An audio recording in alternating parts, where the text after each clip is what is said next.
How did you initially get the word out that Breezy and Riley were missing? I took a picture of Breezy, I took a picture of Riley, and started making phone calls. The night that they went missing, they told family that they were coming back to Eureka. They never made it. Eureka is a ghost town, a mining town, and there are open holes.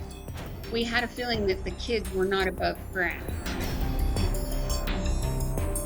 Do you think he had an inkling of what was going to happen? Riley let out the words, "I'm dying." Soon after that, Riley stopped making any sounds. In the end, it cost you, didn't it?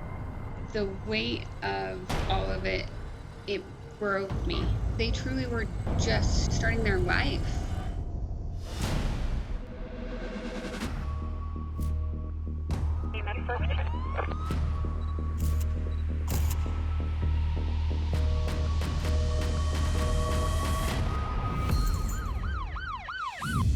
Hi, I'm Nancy O'Dell. Today's Crime Exposé takes us to Eureka, Utah. The long-abandoned silver mines of Eureka are jammed with tunnels, caverns, and deep pits, the perfect places to hide a secret or bury a body. It was a lonely December evening on the outskirts of the city. Long after nightfall, a jeep with 4 people crawled across the barren rocky ground near one of the old mines. Once they get to a spot on a deserted road, a road not well traveled, they got out. 2 of the passengers had been kidnapped. They were forced to march to a derelict mine shaft, one of the hundreds in the region, deep remnants of the industry that abandoned the area long ago. There, the hostages were beaten, stabbed to death, and cast into the abyss. The victims of this bloodbath were just teenagers. Breezy Otteson, known as Breezy, and her boyfriend Riley Powell, and they had recently fallen in love. Riley and Breezy met through a mutual friend. They had the same interests, and they connected really fast. Breezy was 17 at the time, and Riley was 18 years old. And they hung out every day. Breezy was outgoing, she was adventurous, she loved to dance, she loved her sisters more than anything. Her bond with her sisters was stronger than anything that I knew of, as they both lost their mom when they were young. Breezy's relationship with Riley was just a few months old, but they had been good friends before dating each other. They both bonded together on needing and wanting love. They both struggled in their life, and they both had hardship, on both sides. They truly were just starting their life. On December 30th, the couple hopped into Riley's Jeep and got on the road. But at some point during their journey, Breezy Otteson and Riley Powell vanished. The night that they went missing, they told family that they were coming back to Eureka. They never showed up at Eureka, they never made it. Several days later, there was still no word from either Breezy or Riley. With their families growing anxious, Amanda Davis found herself spearheading local efforts to track down the missing couple. I learned of Breezy and Riley being missing through a Facebook post that my sister had posted. And she had just asked if anyone had seen or talked to Breezy and Riley. I immediately picked up the phone and started making phone calls. How did you initially get the word out that Breezy and Riley were missing? My sister said, "I don't know what to do. What do we do?" I said, "Let me create a missing post for them." So I took a picture of Breezy, I took a picture of Riley and the Jeep, and put all of the information just on my Facebook. And through the shares and comments, we were able to get in touch with Utah Off-Road Recovery Services. That organization, Utah Off-Road Recovery, is a team of vehicle operators that specialize in canvassing rough territory like this. But they weren't the only people to pitch in. We had people from all over the state come together to help search for the kids. There were people in airplanes, we had horseback, we had ATVs, UTVs, people on their way to work. We'd have people that would take time off to help search for the kids. And you also had additional help from the young people in the area. As the kids of Eureka started to talk, there were rumors of a party up Whiskey Hill, which was a location in Eureka that the kids would go hang out at and party at. There was a rumor that the kids had gone off the road. There was an accident. Some people even speculated that criminals could dispose of evidence by throwing it down one of the many mine shafts in the region. Lacking anything substantial from their search so far, the families of the victims decided to pursue this theory.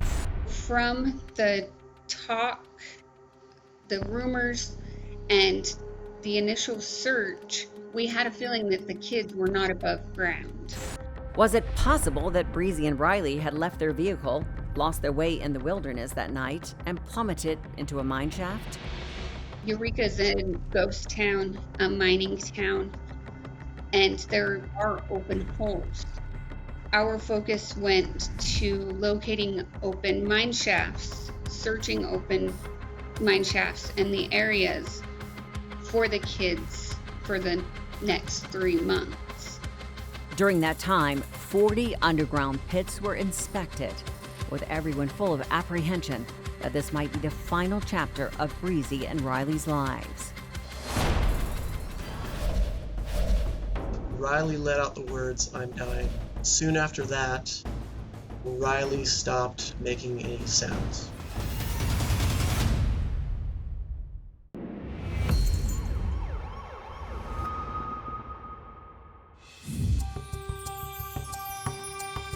In a former Utah mining town, the police and local volunteers desperately searched for a teenage couple gone missing. Reconnaissance efforts gradually came to focus on derelict mine shafts last used nearly 75 years ago. But after exploring 40 shafts in 90 days, the search team was still unable to answer the question, what happened to Breezy Otteson and Riley Powell? And then March 27th was when, everything kind of fell apart. It had been confirmed that 2 bodies were recovered from the mine shaft. This particular crater was part of the Tintic Standard Mine. Police lowered a camera typically used to explore sewers, and 100 feet below the surface, the subterranean cavern revealed its horrible secret: the corpses of Breezy Otteson and Riley Powell. And it took us about 45 minutes to finally discover Riley's body down at the end of this mine shaft. And soon after we discovered Riley's body, we panned the camera around, and that's when we saw Breezy off to the side. Police had a hunch that one of Riley's good friends was blocking their investigation. When detectives first chatted with Morgan Lewis, she claimed ignorance. But the police were not convinced. And after the bodies turned up in the Tintic mine, they reconnected with Morgan to see if she had remembered anything. She still wasn't giving us the whole story. She still was kind of claiming that she only heard bits and pieces. Investigators had found Riley's Jeep, sporting 2 flat tires parked in a secluded location. Inside the vehicle were the teenagers' clothes and identification. Our main focus was to find the Jeep. We thought the Jeep was going to be the key to finding answers. But something was missing from the abandoned Jeep. Did Riley and Breezy take their cell phones with them? So after you brought Morgan Lewis in for the second interview, you knew something was fishy, so you pressed her hard. After a few hours, you could see that Morgan was kind of breaking down a little bit. And he eventually said, "Okay, I know where some evidence is. I know where these cell phones are, and I can take you to them." Police say Morgan told them that she knew that Breezy and Riley were dead, and she knew where their cell phones ended up, but that she didn't know anything else. She's still claiming that she didn't know where these kids were killed. Even so, Morgan took investigators to some barren acreage a few hundred yards behind her house. It's kind of a flat piece of dirt ground. It's used for a rock quarry, and there is a barrel there. Digging into the barrel, the police found a woman's stocking, and stuffed inside were Breezy and Riley's missing telephones. After the cell phones were recovered, the detectives drove by the mine shaft. But when they drove Morgan past this area, she began to be visibly nervous. Clearly unpracticed in the art of deception, Morgan Lewis began to break down. As the investigators suspected, whatever she was hiding from them slowly bubbled to the surface. She finally came clean with the whole story that, okay, I was there and I saw the paperwork. Morgan wasn't living alone. Her boyfriend, Jared Baum, shared the house with her. And Jared? Well, police say he liked to maintain strict control over his girlfriend. Morgan didn't really have any friends at this time. She wasn't talking to anybody. She wasn't allowed to talk to anybody. She wasn't allowed to have any friends over. But on December 30th, with Jared out of the house on an errand, Morgan called her friend Riley Powell, asking him to hang out. Riley agreed and brought Breezy along. When they arrived, they talked for about 45 minutes. After that point, Riley and Breezy went back out to their vehicle, and Morgan decided that she was going to get ready for bed. Morgan was relieved. She had disobeyed Jared and had thought she had gotten away with it. Unfortunately, she was wrong. She went back to her bed, and this is when she stated that Jared burst into the door, and she knew she was in trouble, that Jared knew that she had friends over when she wasn't supposed to. Police say Jared had been in and out of prison since he was a teenager. There's one night where he stole a car and stole a gun and just kind of went on a rampage. He ended up shooting up several homes. He robbed a Burger King. And that was kind of the beginning of his kind of run-ins with law enforcement. Detectives say this pattern of crime and cruelty bled into Jared's social life as well. Now 40 years old, they say he saw his girlfriend as property and treated her accordingly. Morgan Lewis had nothing to lose, and during a later conversation with police, she revealed the truth about the murders of Breezy Otteson and Riley Powell. Okay, Jared is the one that killed them. I was able to attend the entire duration of the trial, and seeing the testimony, seeing the evidence, the weight of all of it, it broke me.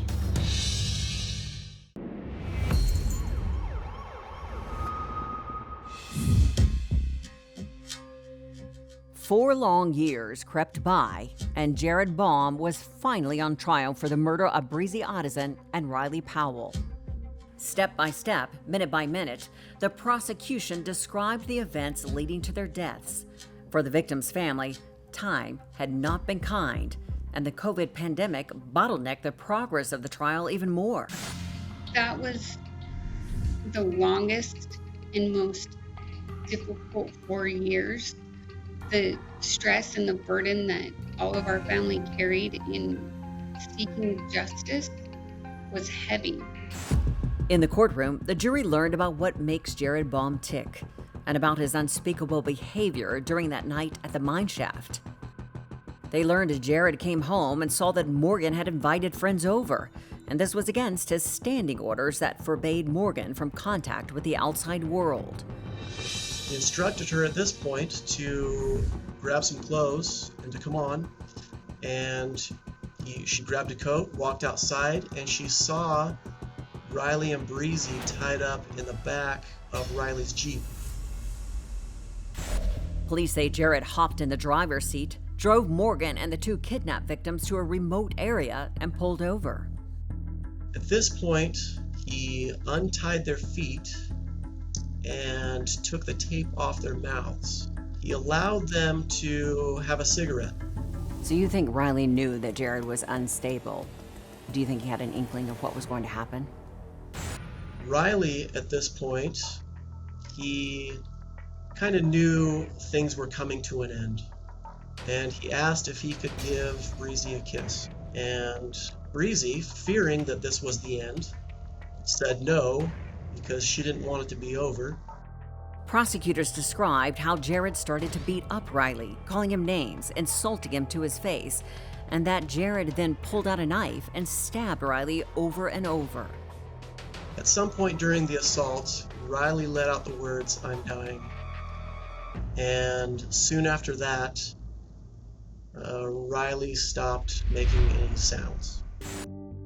And after Jared had killed Riley, he rechanneled his fury at Breezy. Breezy was crying. She was begging for her life. She said, "I won't tell anybody. You don't have to do this. Let me go." And Jared was behind Breezy, kind of shushing her, and cut her throat open with the knife. The frigid ground was drenched with the blood of Jared's two victims. Hoping to obliterate any evidence of his crime, police say Jared picked up the bodies of Breezy Otteson and Riley Powell and heaved them into a nearby mine shaft.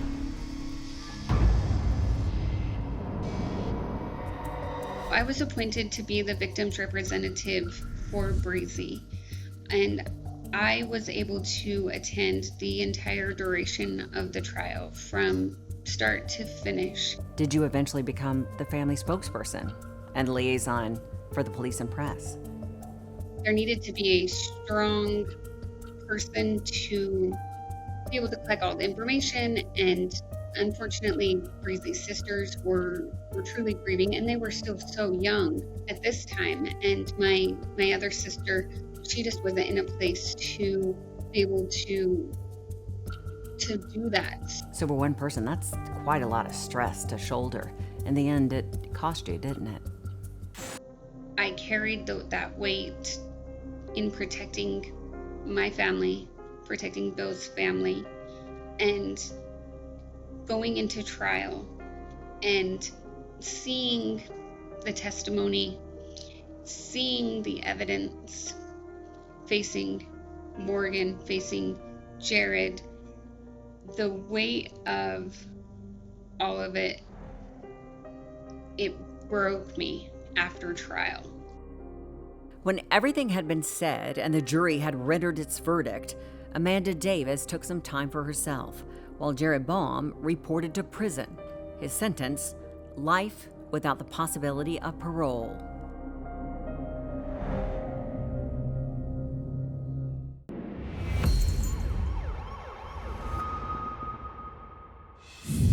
While the life sentence of Jared Baum may have felt like some sort of justice was served, the families who lost their teenagers will suffer this horrific memory for the rest of their days. And now it is time for today's Safety Spotlight. Jealousy is often a trigger in domestic violence. You should be wary of a partner who gets too serious too quickly, regulates who you can spend time with, and monitors your communication. You may blame yourself for what is happening, but you are never responsible for your partner's abusive actions. A professional counselor can provide individual counseling to help you sort through your feelings. And for more safety tips and resources, please call the National Domestic Violence Hotline at 1-800-799-SAFE. For all of us here at Crime Exposé, please join us next time and stay safe.